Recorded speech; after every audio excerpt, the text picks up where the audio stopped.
right, Black and White Network supporters, we are going to talk about two separate, highly deep blue Democratic areas, L.A., New York, and citizens that have just had enough, okay? In New York City, these corner stores, these community stores, these bodegas, they're the lifebloods of these communities, right? People stop in, get them a drink, buy their groceries on the way home from work. We got to remember, a lot of people in these cities, they don't drive. They take the subway or they walk to work, and they stop in these places. And the owners, man, some of the people that shop there, they've had enough. They're fed up. They're fed up. They're tired of playing the victim, carjacking, muggings, robberies. Gets worse. Shot, cut, slashed. You know the drill. And we've got an L.A. homeowner who also decided to defend his home. The problem is he's in L.A. Now, what are both parties got in common? The person in L.A. and the bodega owners in New York? Well, they're using their Second Amendment rights to protect themselves in very liberal areas. Because of that, you got to worry about these people. They're liable to get prosecuted for defending themselves. There was a bodega owner, remember? They charged him last year because he fought back in his store. And look, in L.A., in New York, it's not just the Second Amendment rights. You got to start voting red. Voting for law and order. Trump used to say, law and order, law and order. He's not wrong. You got to vote out local leadership. That's got to be a priority. That's got to be the top priority. So if you do have to defend yourself using your Second Amendment rights, you won't get cooked by progressive radicals that are in lawmaking positions, law prosecuting positions. It's crazy. L.A. homeowner opens fire on armed home invaders, killing one, injuring others. Well, you see this picture right here on the left. That gentleman is getting cuffed. That's his house. He's getting arrested. Early Saturday morning, a group of armed men broke into a home in San Fernando Valley, just north of the city of L.A. Suspects were met by the owner who opened fire, killing one. Bravo. By the time the police arrived, the would-be burglars had fled, but the homeowner was handcuffed and questioned. Authorities have not revealed whether they are seeking to charge him over his use of lethal force while dealing with the invasion. According to the Daily Mail, the incident took place just after 5 a.m. on Saturday in the Granada Hills neighborhood. Officers with the L.A. Police Department Valleys Bureau responded to calls of a, quote, hot prowl, a burglary that is taking place while the owner is home. The officers' preliminary investigation determined that approximately 3 to 4 armed males in their 20s entered the home with the intent to burglarize the location, LAPD officials said. They went on to explain that while inside, one of the suspects pointed a weapon at the victim, at which point he produced a firearm and a shooting occurred. One of the suspects confirmed dead at the scene. However, there was a trail of blood in the direction the others had fled, leading investigators to believe that another was injured. None of their names have been released.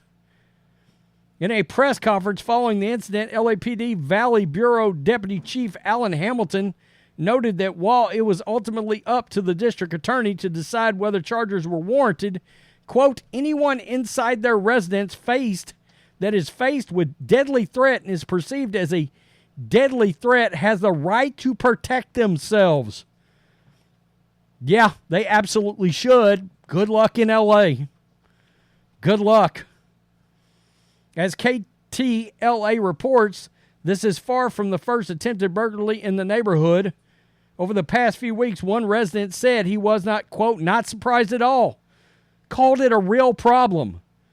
Quote, the suspects messed with the wrong homeowner, another added. It makes me feel good that people are able to protect their homes and stop these guys. Bravo. how your Second Amendment rights, that's exactly how they're supposed to work. Protect you, your home, your family, your business. You should be able to do so without fear of prosecution. Self-defense. Bodega owners, grocers, arming themselves with guns amid violent thefts plaguing the Big Apple. They're stocked, locked, and loaded. I love the New York Post sometimes. Hundreds of Big Apple supermarket and bodega owners are arming themselves as the epidemic of violent theft continues to plague their businesses. And I saw a video snippet today, folks, of the guy that heads up this association, and he was talking, and I was watching the video, and he said, look, if you come into one of our stores, you intend to hurt anybody, you tend to steal and attempt to do harm, you need to be prepared that the owners of these stores are going to fight back and fire back. I loved it. I loved it. Over the past year, the United Bodegas of America and the Bodega and Small Business Group said they've helped at least 230 store owners apply for their gun licenses. Bravo. Connecting them with concealed carry classes required by the state to obtain a permit. The National Supermarket Association, if you just have open carry, a lot of criminals will think twice. Oh, maybe I shouldn't pull on the dude wearing 6.6 shooters.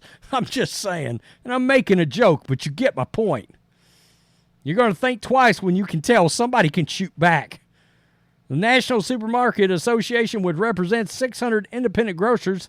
Estimated a quarter of its members in the city are packing heat compared to 10% pre-pandemic. So 15 out of 100, 15 more out of 100 are now packing. So 25 out of every 100, got to get that up close to 100%. You see the necessity because the city is getting out of hand with the crime rate, said one supermarket owner who purchased a 9mm Sig Sauer handgun 2 months ago after thieves cut a hole in the roof of his Ridgewood Queens store to steal $3,000 and smashed up his registers in his camera system. Quote, I feel safer having a weapon with me, the 50-year-old said, especially when going to the bank.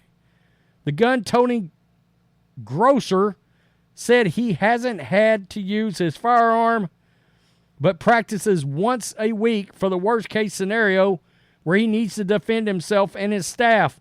He looks like Eddie Kingston, who wrestles in AEW. He's also a New Yorker. I don't know who is coming in, what I'll confront on my way in, on my way out. Rahamza Rodriguez, who owns several bodegas in the Bronx, said he purchased a 9mm Smith & Wesson after obtaining his concealed carry license 2 months ago.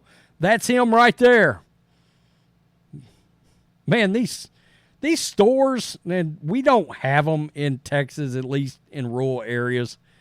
There's a certain kind of charm to these little stores every time I see them on TV. Quote, if I see someone coming to me, I'm going to lose my life because somebody's got a gun aimed at me, a knife. I need to protect myself and my family. Rodriguez, 60, who is also the UBA president. I think that's the guy that I saw talking today. Rodriguez said he previously has had a premises gun permit to protect his business during the crime-riddled 80s. We're talking about the mob days, guys, in New York. Before, the great Rudy G came in there and started cracking the mob. But as the city cleaned up under, there you go, Giuliani and the Bloomberg administrations, he let the license lapse.